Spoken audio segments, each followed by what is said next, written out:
요나서 2장 1절부터 10절 말씀까지.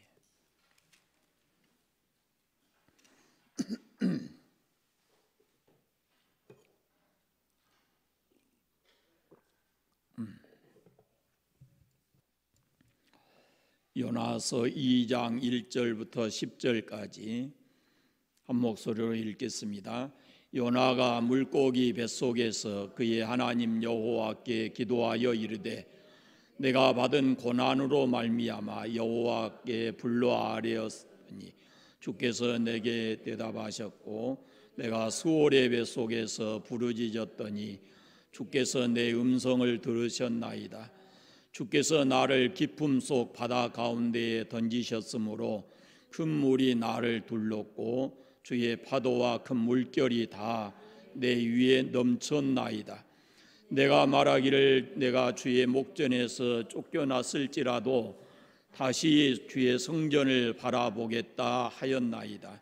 물이 나를 영혼까지 둘러싸우며 기품이 나를 에워싸고 바다 풀이 내 머리를 감쌌나이다. 내가 산의 뿌리까지 내려가 싸우며 땅이 그 빗장으로 나를 오랫도록 막아 싸우나 나의 하나님 여호와여 주께서 내 생명을 구덩이에서 건지셨나이다. 내 영혼이 내 속에서 피곤할 때에 내가 여호와를 생각하였더니 내 기도가 주께 이르러 싸우며 주의 성전에 미쳤나이다.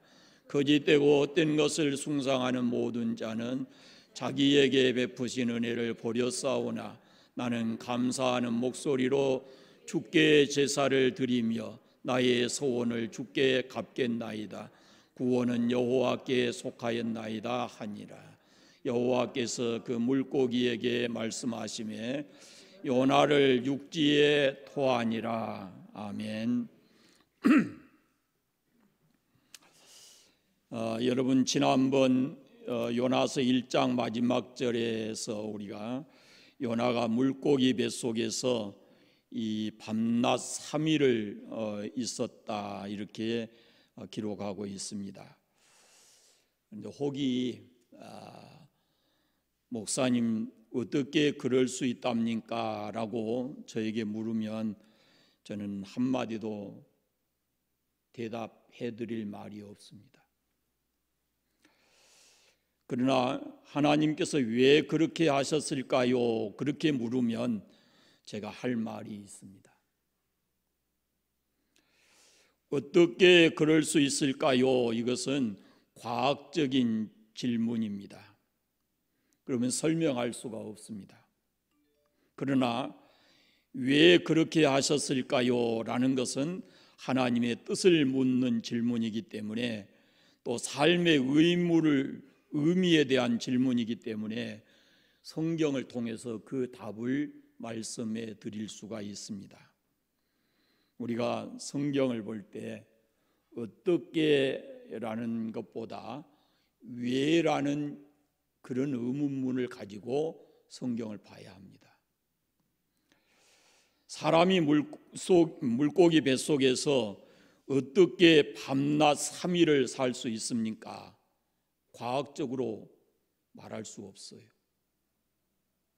뭘 묻고 숨은 어떻게 쉬고 과학적으로 어떻게 그걸 증명할 거예요? 그렇게 물으신다면 정말로 한마디도 대답할 수가 없습니다. 그러나 하나님을 믿는 신앙 안에서 이렇게 말할 수는 있겠죠. 전능하신 하나님은 전능하시기니까요. 이렇게 쉽게 말할 수가 있어요. 그렇다면 왜 하나님께서 요나를 물고기 뱃속에 들어가 밤낮 3일을 있게 하셨을까요? 왜라는 질문을 가지게 되면 거기에 대한 답은 세 가지가 있을 수 있습니다. 첫째는 하나님이 요나를 사랑하시기 때문입니다.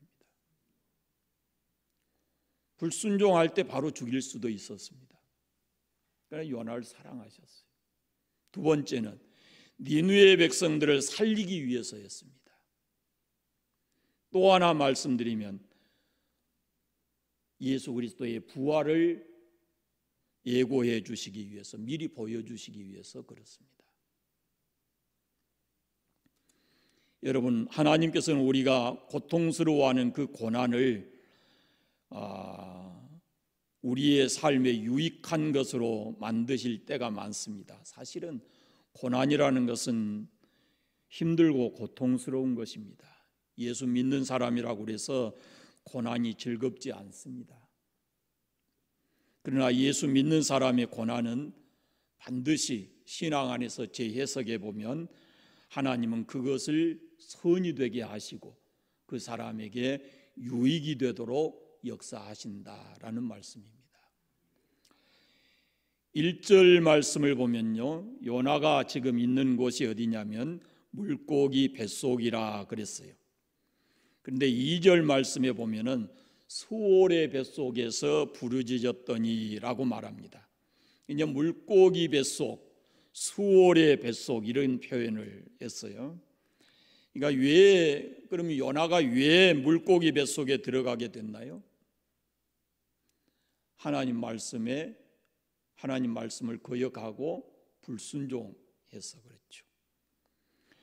그렇다면 요나가 있는 물고기 뱃속은 어떤 곳일까요? 물고기 뱃속을 수월의 뱃속이다 이렇게 표현을 했습니다.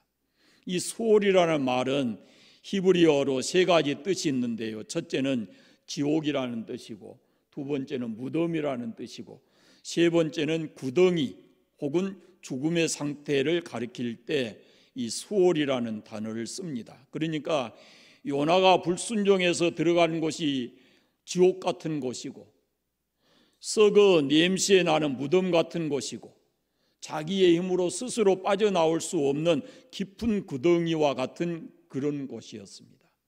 이것이 요나가 불순종한 결과였습니다. 그런데 본문을 잘 보시면 요나가 그 지옥 같은 곳에서 자기 목숨이 죽은 것 같은 그 상태에서 요나가 뭘 했어요? 부르짖었다, 기도했다 그랬잖아요. 기도했습니다. 1절의 말씀 보면은 기도하여 이르되 그랬고, 2절에 보면은 부르짖었다 이렇게 되어 있습니다. 그 영어 성경의 킹 제임스 버전에 보면은 그때의 요나가 이렇게 시작이 됩니다. 다시 말씀드리면 요나가 그때서야 비로소 기도했다 그런 말이에요. 그때서야 비로소 기도했다 그 말이에요. 여러분, 요나의 이 모습이 오늘 우리의 모습입니다.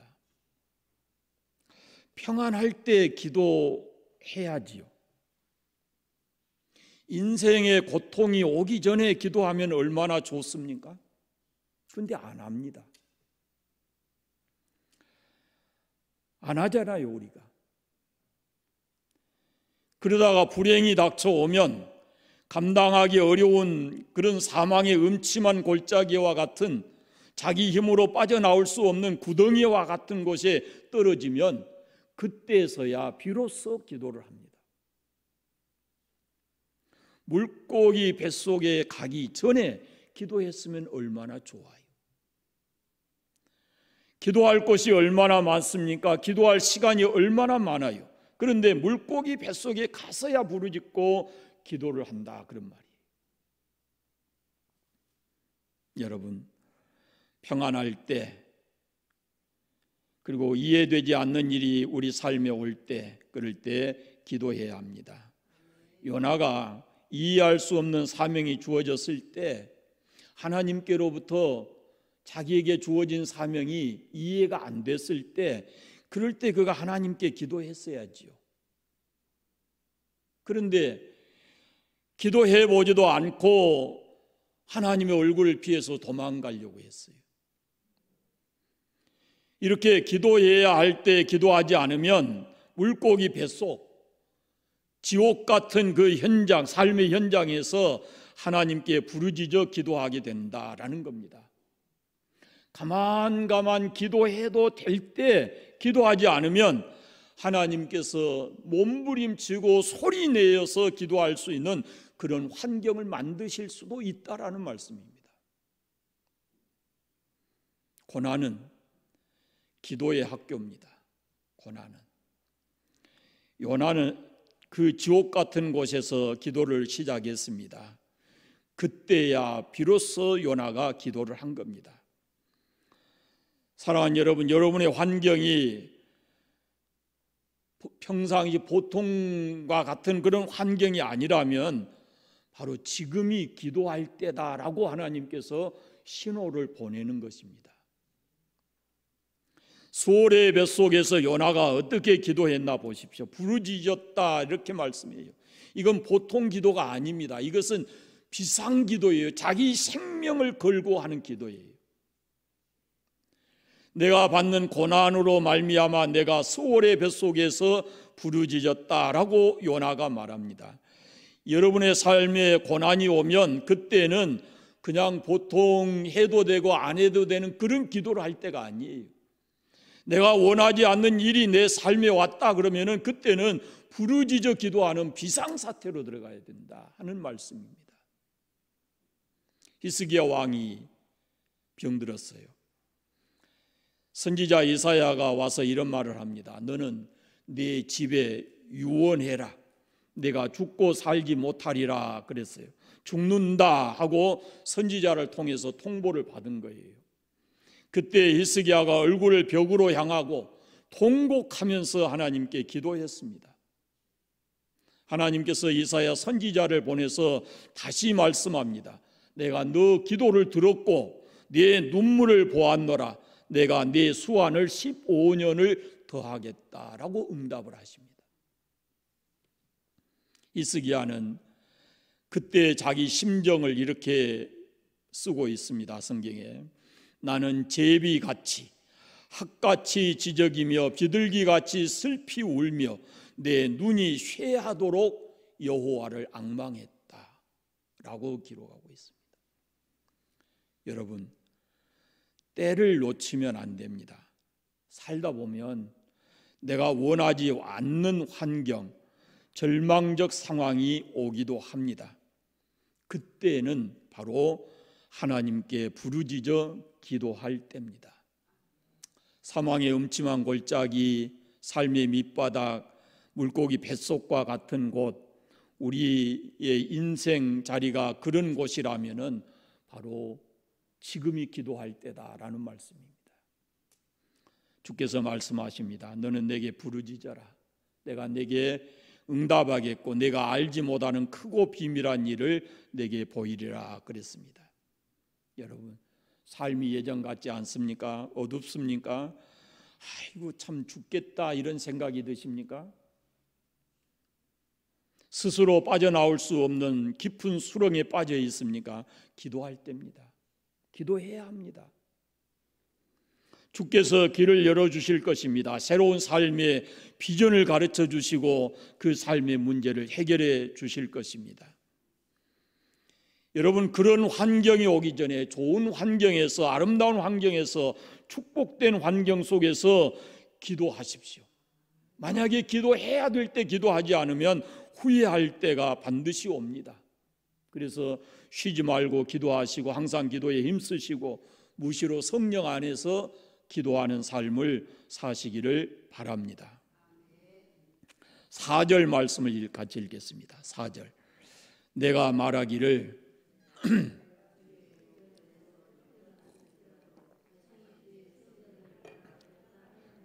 다시 뭐 하겠다고 그래요? 다시 주의 성전을 바라보겠다 이렇게 말합니다. 이 말은 하나님과의 관계를 새롭게 하겠다라는 뜻을 가지고 있습니다. 그동안 불순종함으로 인해서 하나님과의 관계가 비틀어졌습니다. 하나님과의 관계가 끊어졌습니다. 그런데 이제 다시 하나님과의 관계를 회복하겠다라는 말씀입니다.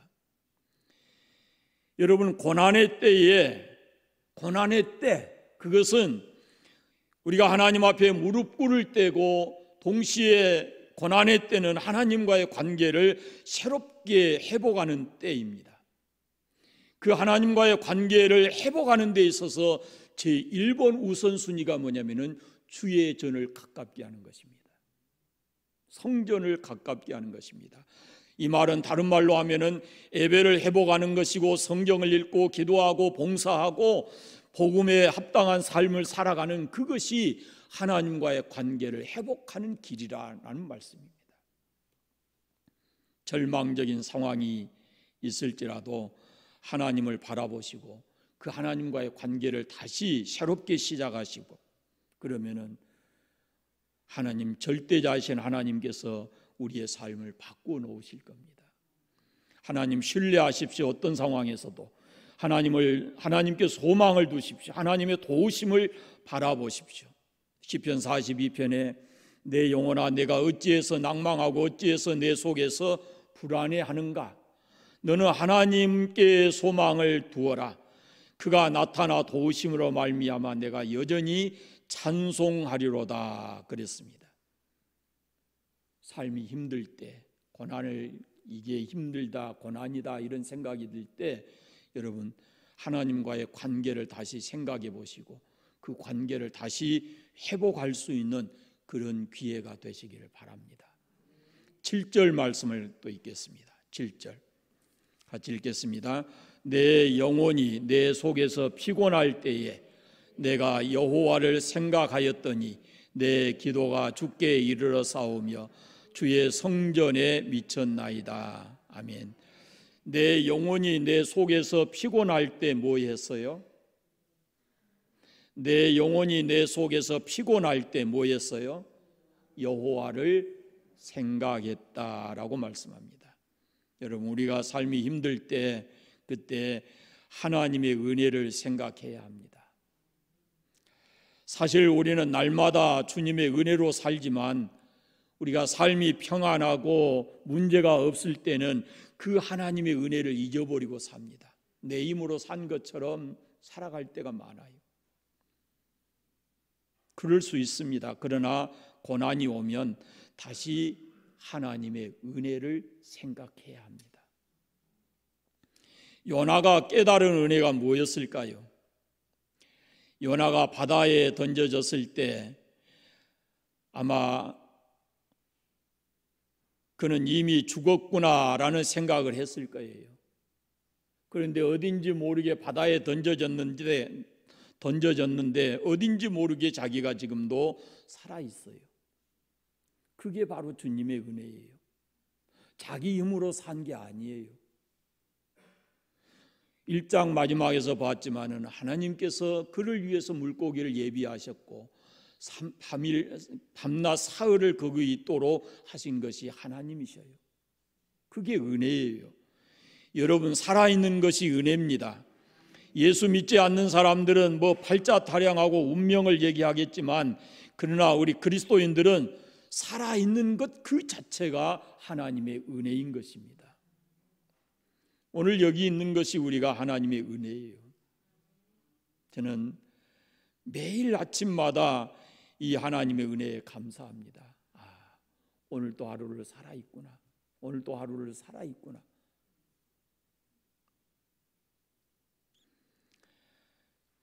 구원의 은혜 잊으면 안 됩니다. 날마다 함께 동행해 주시는 주님의 은혜를 잊으면 안 됩니다. 나의 갈 길 다 가도록 예수님 인도하실 것이고 어려운 일 당해도 우리에게 족한 은혜 주실 것이고 우리가 세상에 살면서 피곤하고 고뇌도 우리의 영혼이 가래도 하나님께서는 반석에서 샘물 내듯이 우리에게 흡족하게 우리를 만들어 주실 것입니다. 고난이 그때는 힘듭니다. 그러나 다 지나놓고 보면 그것 또한 하나님의 은혜였음을 우리가 깨닫게 되는 것입니다. 그러므로 고난의 때에 이미 받은 은혜를 생각하고 그리고 그 은혜의 위에 서서 앞으로 나에게 주실 이 고난의 현장에서도 계속해서 주실 하나님의 은혜를 깊이 생각을 해야 된다라는 말씀입니다. 힘들다 그럴 때 주께로부터 받은 은혜를 생각해 보십시오.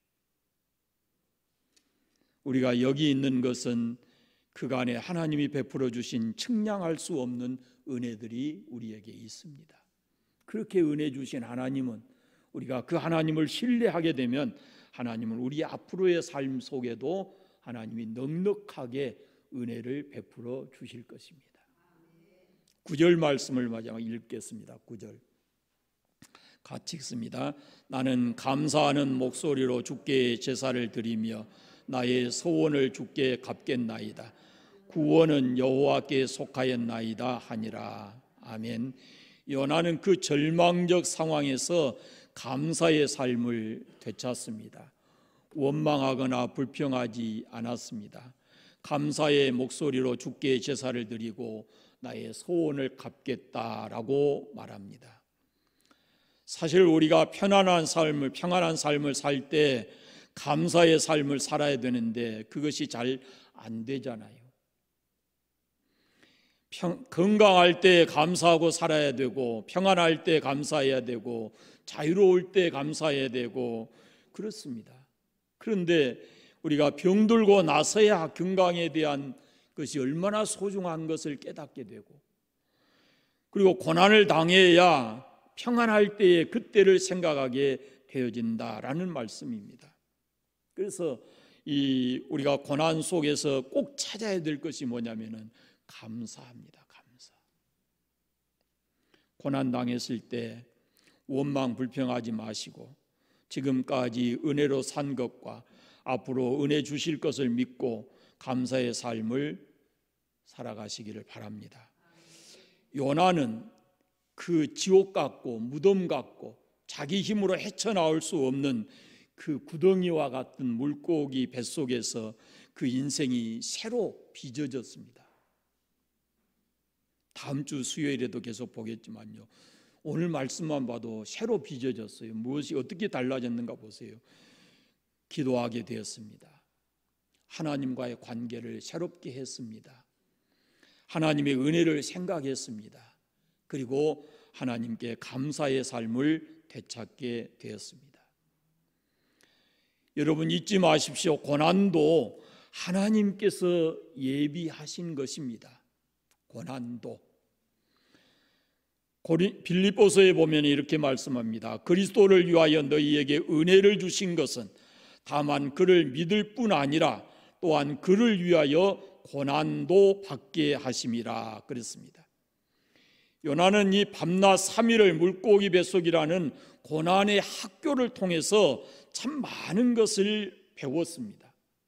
기도를 다시 배우고 하나님과의 관계를 또 생각하고 이런 것들을 다 배우게 됐죠. 그래서 10절에 보면은, 오늘 말씀 10절에 보면은 어때요? 여호와께서 그 물고기에 말씀하시며 요나를 육지에 토하니라 그랬어요. 고난의 학교를 졸업한 거예요. 여호와께서 그 물고기에게 말씀하시며 요나를 육지에 토하니라 그럽니다. 저는 이 말씀 보면서요 깜짝 놀랐어요. 물론 하나님께서 우주를 다 섭리하고 다스리시지만요, 물고기를 예비하신 분이 하나님이시고 요나를 받아서 그 뱃속에서 3일 있는 동안에 물고기가 어땠을까라는 걸 생각해보고 또 3일 후에 이렇게 물고기에게 말씀하셨더니 토해냈어요. 물고기도 하나님께 잘 참 순종하고 사는구나 이런 생각이. 물고기 뱃속은요 어쩌면은 요나에게 있어서는 고난의 학교라는 표현을 썼지만은요 다른 말로 하면은 훌륭한 신학대학이었어요. 너무 많은 것을 그 속에서 배우고 하나님과의 관계가 깊어지고 그리고 졸업을 하게 되는 겁니다. 변화의 새 사람이 됐습니다. 그래서 그의 삶의 고난이 끝이 났습니다. 배울 것을 다 배웠으니까 그 고난의 학교에, 그 신학대학에 더 남아있을 필요가 없었던 것이다 라는 생각이 있는 거죠. 여러분, 물고기 뱃속이 아닐지라도 우리에게는 고난의 학교가 있습니다. 우리가 인생을 배워야 되고 신앙을 배워야 되는 신학대학과 같은 우리의 삶의 현장이 있습니다. 요나를 위해서 물고기를 예비하신 하나님께서 우리를 하나님 앞에 새로운 인생으로 빚어내기 위해서 하나님은 또 다른 것을 우리에게 예비하고 계실지 모릅니다. 무엇을 위해서일까요? 불순종의 사람을 순종의 사람으로 만들기 위해서고, 미지근한 사람을 뜨거운 사람으로 만들기 위해서고, 기도하지 않은 사람을 기도하는 사람으로 만들기 위해서고, 방자와 같이 아버지를 떠나서 방탕하게 사는 사람을 아버지와 새로운 관계를 맺도록 만들어 주시기 위함이고, 은혜를 잊고 산 사람이 은혜를 다시 회복하기 위함이고, 그리고 감사의 삶을 잊고 사는 사람에게 다시 감사의 삶을 회복하도록 고난의 학교를 허락하시는 겁니다. 여러분, 여러분의 삶이 지금 어둡습니까? 지옥 같다 느껴지십니까? 어떻게 이 힘들고 어려운 삶을 헤쳐나갈까라고 생각이 되십니까? 위를 보셔야 합니다. 구덩이에 빠져서 사방이 캄캄해도 위는 뚫려 있습니다. 하나님을 바라보셔야 합니다. 어둠 위에 새벽을 여시는 하나님이 계십니다. 지옥 같은 우리의 삶을 천국으로 바꾸어 주실 수 있는 우리 아버지는 전능하신 분입니다. 아버지 하나님께 부르짖어 기도하십시오. 그분 귀를 기울여 우리의 기도를 들으실 겁니다. 그분과의 관계를 새롭게 하십시오. 우리가 손 내밀면 그분은 우리의 손을 뿌리치지 아니하고 덥석 붙잡아서 우리의 손을 힘주어 붙잡아 주시고 이끌어 주실 것입니다. 그 하나님과의 관계를 새롭게 하기 위해서 예배에 집중하십시오. 말씀으로 돌아가십시오. 다음 주에 이게 3장에 가서 보면 나옵니다. 말씀으로 돌아가시고 그 말씀에 순종하십시오. 하나님의 은혜를 생각하십시오. 이미 베풀어 주는 은혜 참으로 많습니다. 하나님은 지금도 우리에게 은혜를 베푸십니다. 그 하나님 은혜를 의지하고 앞으로도 하나님께서 우리에게 은혜 주실 것을 기대하면서 살아가십시오. 마지막으로는 감사의 삶을 되찾으셔야 합니다. 작은 일에도 원망하고 불평하지 말고 감사한 마음으로 하나님 앞에 서십시오. 감사한 마음으로 예배하고 감사한 마음으로 찬송하고 감사한 마음으로 하루하루 살아가고 그러다 보면 하나님은 반드시 우리에게서 어둠을 거두어 가시고 우리에게 밝은 햇빛을 비춰주셔서 우리의 삶이 다시 행복하도록 만들어 주실 것입니다. 우리의 삶에는 반드시 이렇게 굴곡이 있습니다. 굴곡이. 평탄한 길도 있고 깊은 수렁도 있고 밝은 날도 있고 칠흑같이 어두운 날도 있고, 그러나 우리의 상황은 이렇게 변할지라도 우리가 어떤 환경에 있든지 하나님이 우리 아버지이신 것을 잊지 마시고 어려울 때일수록 하나님 앞에 더 매달리고 하나님 의지하고 살아가는 그런 삶이 되시기를 바랍니다. 기도하겠습니다. 하나님 아버지 감사합니다. 선지자 요나를 통해서 오늘 우리에게 말씀하시는 것을 함께 들었습니다. 우리로 하여금 우리가 원하지 않는 삶이 올 때 하나님께 부르짖어 기도하게 하시고 하나님과의 관계를 새롭게 하게 하시고 하나님의 은혜를 다시 생각하게 하시고 감사의 삶을 되찾게 해주시기를 원하옵고 기도합니다.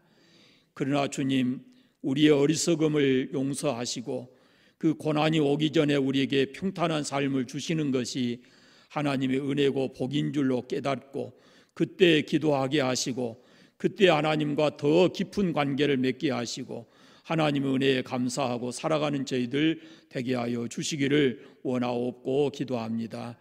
지금 때로 이 나라도 또 우리 개인의 삶도 이 칠흑같이 어둡고 앞을 내다볼 수 없는 그런 환경에 우리가 있지만 반드시 하나님은 이 어둠을 거두시고 밝은 빛을 우리에게 비춰 주실 줄로 믿습니다.